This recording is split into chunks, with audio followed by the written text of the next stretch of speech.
Hi friends, welcome to ITI gold technical channel में आपका स्वागत है। Daily current affairs, vacancies information, ITI से रिलेटेड वीडियो पाने के लिए हमारे चैनल को सब्सक्राइब कीजिए। सब्सक्राइब करने के बाद बेल आइकन को ऑन कीजिए ताकि मैं जो भी नया वीडियो बनाऊं सबसे पहले आपके पास पहुंचे और आप उसे देखिए। यदि आपको सेशन अच्छा लगता है, सेशन से कुछ जानकारी मिलती है तो इसे लाइक कीजिए और दोस्तों में शेयर कीजिए। शेयर जरूर कीजिएगा क्योंकि यह कॉम्पिटिशन की तैयारी करने वाले बच्चों के लिए बहुत ही इंपॉर्टेंट सेशन है। चलिए सेशन की ओर चलते हैं। यदि आप हमारे चैनल आईटीआई गोल्ड टेक्निकल पर पहली बार आए हो तो इसे सब्सक्राइब कीजिए। सब्सक्राइब करने के बाद बेल आइकन को ऑन जरूर कीजिएगा। चलिए आज हम पढ़ेंगे 14 मार्च 2021 से जितने भी इंपॉर्टेंट करंट अफेयर क्वेश्चन बनेंगे वह इस वीडियो में पढ़ेंगे। और इस वीडियो की पीडीएफ फाइल की लिंक मैं इसी वीडियो के डिस्क्रिप्शन में दे दूंगा, वहाँ से जाकर उसे डाउनलोड कर लीजिए ताकि एग्जाम के टाइम पर आप आसानी से रिविज़न कर सकते हैं। तो आज का हमारा पहला क्वेश्चन हो जाएगा, हाल ही में अंतर्राष्ट्रीय पाई दिवस कब मनाया जाता है? यह मनाया जाता है 14 मार्च को। प्रत्येक वर्ष 14 मार्च को अंतर्राष्ट्रीय स्तर पर पाई दिवस मनाया जाता है। पाई सबसे प्रसिद्ध गणितीय स्थिरांक में से एक है और यह अपने व्यास के एक वृत्त की परिधि का अनुपात है।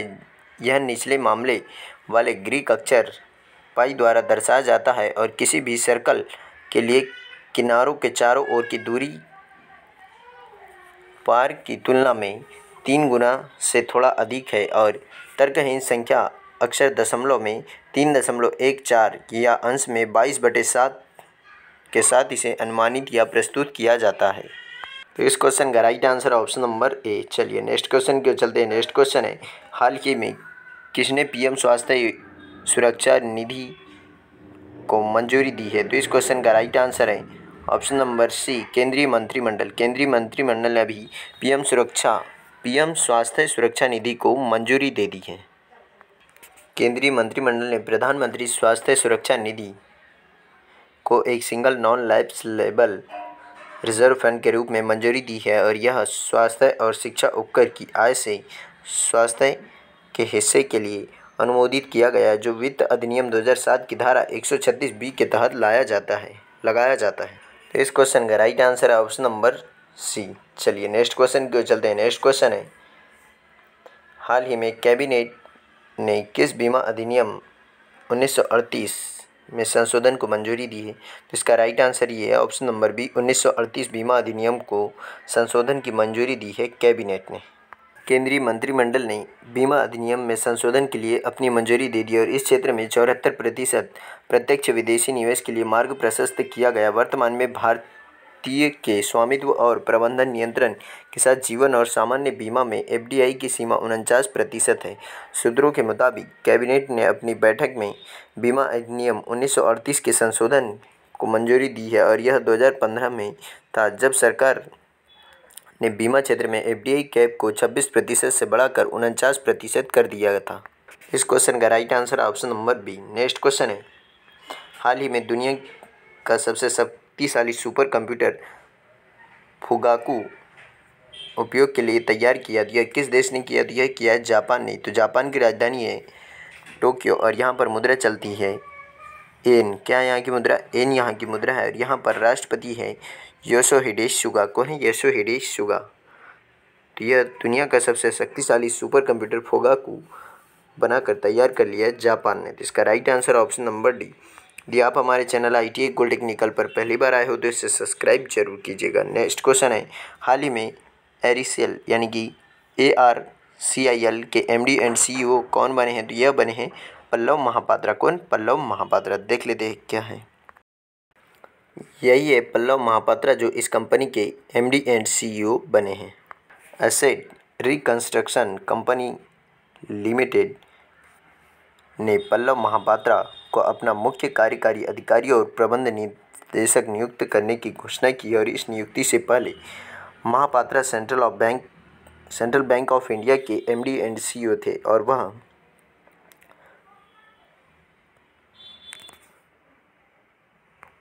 स्टेट बैंक ऑफ इंडिया के स्ट्रेस एसेट मैनेजमेंट ग्रुप के उप प्रबंधक निदेशक भी रह चुके हैं। और यह किसका स्थान लगे? तो यह भी स्थान लगे विनायक बहुगुणा का। यह 2000 कब एरिकल जिसे 2002 में स्थापित किया गया था और वर्तमान में 12,000 करोड़ रुपए के प्रबंधन की परिसंपत्तियां है इसके पास। और यह 2020 तक 5 साल के लिए MD एंड CEO थे। कौन? विनायक बहुगुणा। अब इनके स्थान पर कौन आ जाएंगे? पल्लव महापात्रा। तो इस क्वेश्चन का राइट आंसर है ऑप्शन नंबर ए, इसका राइट आंसर है। चलिए नेक्स्ट क्वेश्चन के चलते हैं। नेक्स्ट क्वेश्चन है, हाल ही में पहले क्वाड समिट 2021 में भारत की ओर से किसने भाग लिया? तो भारत की ओर से लिया प्रधानमंत्री नरेंद्र मोदी जी ने।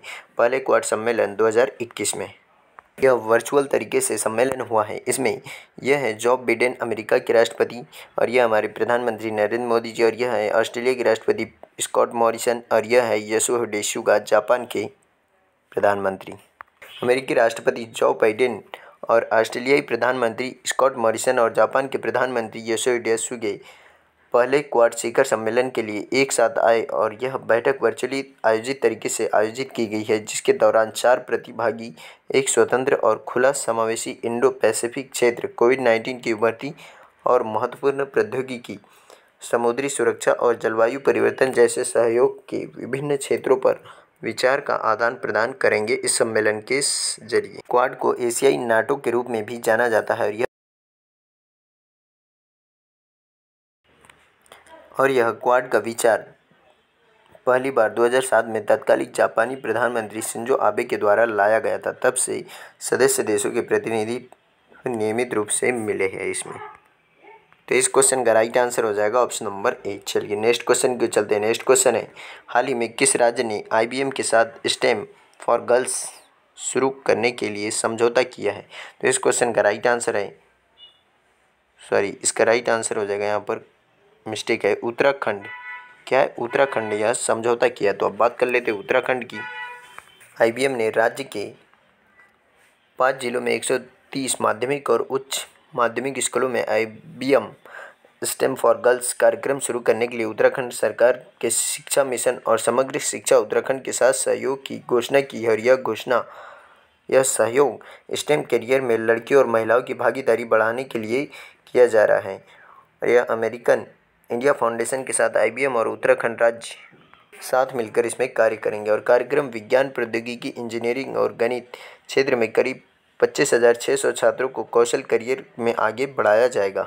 बात कर लेते हैं IBM की। तो IBM का फुल फॉर्म होता है इंटरनेशनल बिजनेस मशीन, और यह इसके CEO हैं अरविंद कृष्ण, और IBM का मुख्यालय है अरमोनक, न्यूयॉर्क सिटी में, यूनाइटेड स्टेट यानी कि अमेरिका में।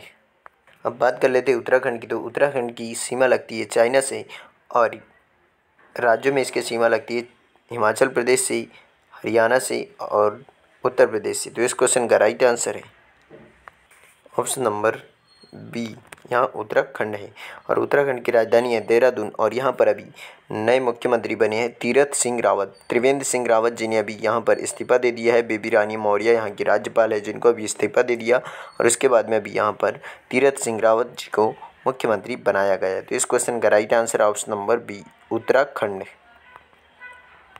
चलिए नेक्स्ट क्वेश्चन के चलते हैं। नेक्स्ट क्वेश्चन है, हाल ही में आज़ादी की कौन सी वर्षगांठ को मनाने के लिए 2021 में दांडी मार्च यात्रा प्रारंभ की जाएगी? तो यह 75वीं वर्षगांठ मनाने के लिए। तो इसका राइट आंसर हो जाएगा ऑप्शन नंबर ए।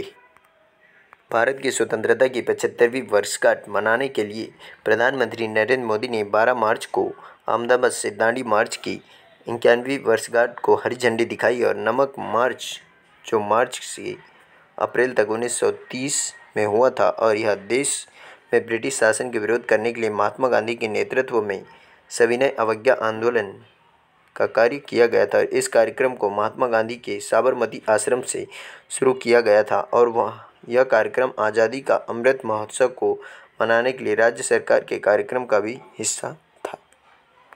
यही थी महात्मा गांधी की दांडी मार्च यात्रा। नमक के उत्पादन पर ब्रिटिश एकाधिकार के खिलाफ महात्मा गांधी ने अहिंसक विरोध के हिस्से के रूप में दांडी मार्च या नमक मार्च किया था, और यह गांधी जी के नेतृत्व में 78 लोगों ने 12 मार्च को 24 दिवसीय मार्च यह यात्रा प्रारंभ की थी, और 5 अप्रैल 1930 को यह दांडी पहुंचे थे। और दांडी में नमक बनाने के बाद गांधी जी दक्षिण की ओर से 40 किलोमीटर धरसाना सॉल्ट वर्कर्स के पास गए, लेकिन यह 5 मई को उन्हें गिरफ्तार कर लिया गया था। तो इस क्वेश्चन का राइट आंसर है ऑप्शन नंबर ए इसका राइट आंसर है। यदि आप हमारे चैनल ITA गोल्ड टेक्निकल पर पहली बार आए हो तो इसे सब्सक्राइब कीजिए और अपने दोस्तों से भी जरूर करवाइएगा। चलिए नेक्स्ट क्वेश्चन है, हाल ही में जम्मू कश्मीर ने मनाया शिवरात्रि हेराथ का त्यौहार। तो इसका right answer option number A. किसने मनाया है? तो यह मनाया है जम्मू कश्मीर ने। तो इसका right answer option number A. Jammu Kashmir में शिवरात्रि को हेरात के रूप में मनाया जाता है। महाशिवरात्रि के त्यौहार को स्थानीय रूप से कश्मीर के हेरात के रूप में मनाया जाता है, जिसे कश्मीरी पंडित समुदाय के द्वारा वटकनाथ पूजा द्वारा धार्मिक उत्साह के साथ जम्मू कश्मीर में मनाया जाता है। जम्मू कश्मीर की राजधानी है जम्मू और श्रीनगर, और यहाँ पर उपराज्यपाल है कौन है? मनोज सिन्हा। तो इसका right answer option number A. Next question है, हाल ही में किस देश के प्रधानमंत्री हामिद बकायोको का निधन हुआ है? तो यह हुआ है आइवरी कोस्ट। आइवरी कोस्ट के प्रधानमंत्री हामिद बकायोको का निधन हो गया है।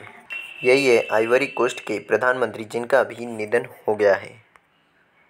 आइवरी कोस्ट के पदस्थ प्रधानमंत्री हामिद बकायोको का कैंसर के कारण निधन हो गया है। जुलाई 2020 में अपने पूर्ववर्ती अमादोगोनु कुलिबली की अचानक मृत्यु के बाद उन्हें प्रधानमंत्री नामित किया गया था और आइवरी कोस्ट के राष्ट्रपति अलासान वातारा को बकायोको के स्थान पर पैट्रिक अची को अंतरिम प्रधानमंत्री के रूप में नामित किया है और पैट्रिक अची देश की रक्षा प्रमुख के रूप में भी कार्य कर चुके हैं। आइवरी कोस्ट के राष्ट्रपति अलासान वातारा और प्रधानमंत्री तो यही थे जिनका भी निधन हो गया। और यहाँ की राजधानी है यामोसुक्रो। क्या है? यामोसुक्रो। और यहाँ पर मुद्रा चलती है पश्चिमी अफ्रीकी कैप फ्रैंक। क्या? पश्चिमी अफ्रीकी कैप फ्रैंक। तो इसका राइट आंसर है ऑप्शन नंबर डी, इसका राइट आंसर है। चलिए आज का सेशन यही समाप्त होता है। यदि आप हमारे चैनल ITA गोल्ड टेक्निकल पर पहली बार आए हो तो इसे सब्सक्राइब कीजिए और अपने दोस्तों से भी जरूर करवाइएगा। और सब्सक्राइब करने के बाद बेल आइकन को ऑन कीजिए ताकि मैं जो भी नया वीडियो बनाऊँ सबसे पहले आपके पास पहुँचे। आप उसे लाइक कीजिए और यदि सेशन अच्छा लगता है तो इसे लाइक कीजिए और दोस्तों में शेयर कीजिए। Thank you so much watching for my video. मिलते हैं नेक्स्ट सेशन में।